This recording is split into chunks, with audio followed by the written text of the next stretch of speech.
दोस्तों टाटा स्टील की बात की यहाँ पे मर्जर का प्लान बिल्कुल फाइनल होने की तैयारी। यहाँ पे कंपनी ने बोर्ड मीटिंग बुलाई है और स्टॉक के अंदर फिर से तेजी का वातावरण बनना शुरू हो चुका है। यहाँ पे ब्रोकरेज हाउस ने बहुत ही शानदार इसके टारगेट दिए।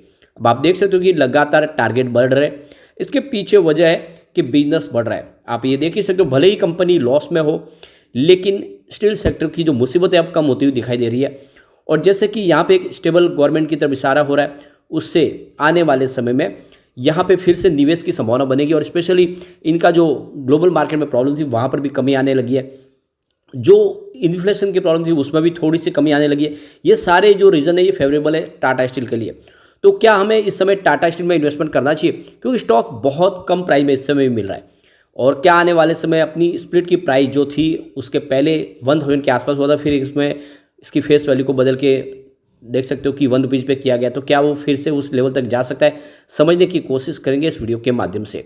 लेकिन फ्रेंड उससे पहले अगर आप पहली बार हमारे चैनल पे आए तो चैनल को सब्सक्राइब कर दीजिए, एक बेल आइकॉन दबा दीजिए ताकि जब भी नया वीडियो बने पहला नोटिफिकेशन आपको मिले। वीडियो पसंद आए तो लाइक से जरूर कीजिए।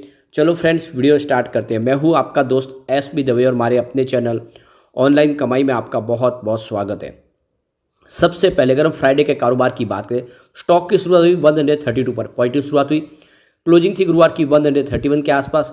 इंट्राडे में 134 का हाई भी बना, जो लो है वो 131 का है, यानी गिरावट नहीं हुई। जो गुरुवार की क्लोजिंग थी वहाँ तक आया लेकिन काफ़ी अच्छा दौड़ा। अंत में 133 के आसपास क्लोजिंग रही, जहाँ पे 1.87% की शानदार तेजी देखने को मिली। तो काफ़ी अच्छा प्रदर्शन किया है।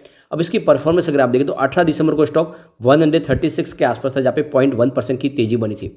19 दिसंबर की बात करो क्लोजिंग 135 के आसपास रही, जहाँ पे 0.9% यानी लगभग 1% की गिरावट हुई। और 20 दिसंबर को जब मार्केट पूरी तरह से एकदम क्रैश कर गया, ज़बरदस्त गिरावट हुई, इसमें भी 4% के आसपास की गिरावट हुई। स्टॉक 129 के आसपास आ गया, तो 4.2% की गिरावट हुई। तो देखते हैं कि ओवरऑल पूरे बाजार में भयंकर गिरावट हुई थी, लेकिन 21 दिसंबर को कुछ रिकवरी फिर हुई। 131 के आसपास स्टॉक आ गया 1% की तेजी के साथ। और 22 दिसंबर को स्टॉक में फिर से 2% की रिकवरी हुई और 133 के आसपास है, यानी जो गिरावट थी उसमें काफ़ी ज़्यादा रिकवरी देखने को मिली। अब इसकी परफॉर्मेंस देखें तो पिछले 5 साल में स्टॉक ने 156% का पॉजिटिव रिटर्न दिया है। 3 ईयर की बात करें इसने 122% का पॉजिटिव रिटर्न दिया है। 1 ईयर के हिसाब से इसने 24% का पॉजिटिव रिटर्न दिया लोगों को। 3 मंथ की बात करें तो 5% के आसपास की तेजी बनी है। और 1 मंथ के हिसाब से देखें तो यहाँ पे आपको 6% के आसपास का पॉजिटिव रिटर्न देखने को मिलेगा। 1 डे के हिसाब से 2% की तेजी है। ओवरऑल देखें तो निगेटिव रिटर्न नहीं है और अब स्टॉक ने दौड़ना भी शुरू किया है। तो यहाँ पे जो टाटा ग्रुप से जो बड़ी खबर निकल के आ रही है, steel manufacturing company Tata steel 25 जनवरी 2024 को अपने शेयर होल्डर की मीटिंग बुलाने जा रही है। तो 25 जनवरी की इस मीटिंग में बहुत सारे बड़े फैसले लिए जा सकते हैं। कंपनी ने कहा है कि इस बैठक में टाटा स्टील की subsidies company Indian steel and wire product के मर्जर पर भी विचार किया जाएगा। इस बीच में टाटा स्टील के शेयरों में भी इसका पॉजिटिव इफेक्ट भी देखने को मिला। अब आप देख दो कि ये जो मीटिंग है इसमें आप देखें तो विलय की विचार किया जाएगा। टाटा स्टील ने बताया कि एनसीएलटी ने अन्य बातों के अलावा ये निर्देश दिया है कि transferee company Tata steel limited के इक्विटी शेयर धारकों की बैठक गुरुवार 25 जनवरी 2024 को वीडियो कॉन्फ्रेंसिंग और अन्य ऑडियो विजुअल के माध्यम से बुलाई जा रही है, उस पर विचार किया जाए। तो एनसीएलटी के दिशा निर्देशों के अनुसार 25 जनवरी के सुबह 11 बजे वीडियो कॉन्फ्रेंसिंग के माध्यम से यह एक तरह मीटिंग रखी जाएगी। रिमोट ई वोटिंग की प्रक्रिया रविवार 21 जनवरी सुबह 9 बजे से शुरू हो जाएगी और ये देख दो कि बुधवार 24 जनवरी को शाम 5 बजे तक चलेगी और फिर 25 जनवरी को इसका रिजल्ट आ जाएगा। तो टाटा स्टील ने 2022 में ही 6 अपनी कंपनियों का मर्जर का ऐलान किया था और इसमें इन अलग अलग कंपनियों का जो है ऑलरेडी मर्जर को मंजूरी मिल चुकी है। 22 सितंबर 2022 को जारी स्टॉक एक्सचेंज की फाइलिंग में ये कंपनी ने कहा है कि wire products, Tata steel long product, tin plate company of India, Tata Metaliks, TRF, the steel and Tata steel mining, Tata steel steel limited, ये SNT माइनिंग, ये सारी कंपनियों को मंजूरी मिल चुकी है और इसको हरी झंडी दी। अब यहाँ पे जो है शेयर होल्डर की रजामंदी बाकी है। तो देख सकते हो कि टाटा स्टील के CEO टीवी नंदन ने कहा है कि फाइनेंशियल 2023-24 में इस प्रक्रिया को पूरा कर लिया जाएगा। नहीं, आने वाले साल में ये पूरा का पूरा जो मर्जर का प्लान है कंप्लीट होता हुआ दिखाई देगा। और इसके पीछे उन्होंने बताया कि जो हमारा अधिक अच्छे से तालमेल बिठाना है और जो हमारा इनपुट कॉस्ट है उसको घटाना है। अगर मर्जर हो जाने से जो डिसीजन मेकिंग प्रोसेस है वो भी काफ़ी फास्ट हो जाएगा और कंपनी के खर्च में कटौती आ जाएगी और बहुत सारी जो फैसले हैं वो तेज़ी से लिए जा सकते हैं। अब इसी को लेकर जेफरीज काफ़ी बुलिश है और उन्होंने यहाँ पे खरीदने की सलाह दी है। टाटा स्टील के टारगेट को पहले जो 145 था उसको बढ़ा के 160 कर दिया, यानी जेफरीज ने इसके टारगेट को बढ़ा दिया है। और जेफरीज ने कहा है कि मार्च अक्टूबर की अवधि में 22% की गिरावट के बाद पिछले 2 महीनों में यहाँ पे स्टील की कीमतों में 8% की वृद्धि हुई है। टाटा स्टील के मामले में जेफरीज कुल वॉल्यूम में बढ़ती भारतीय हिस्सेदारी के हिसाब से एसेट में काफ़ी सुधार हुआ है, उसको जेफरीज को इसको पसंद आ रहा है और जेफरीज ने इसके टारगेट को बढ़ा दिया है।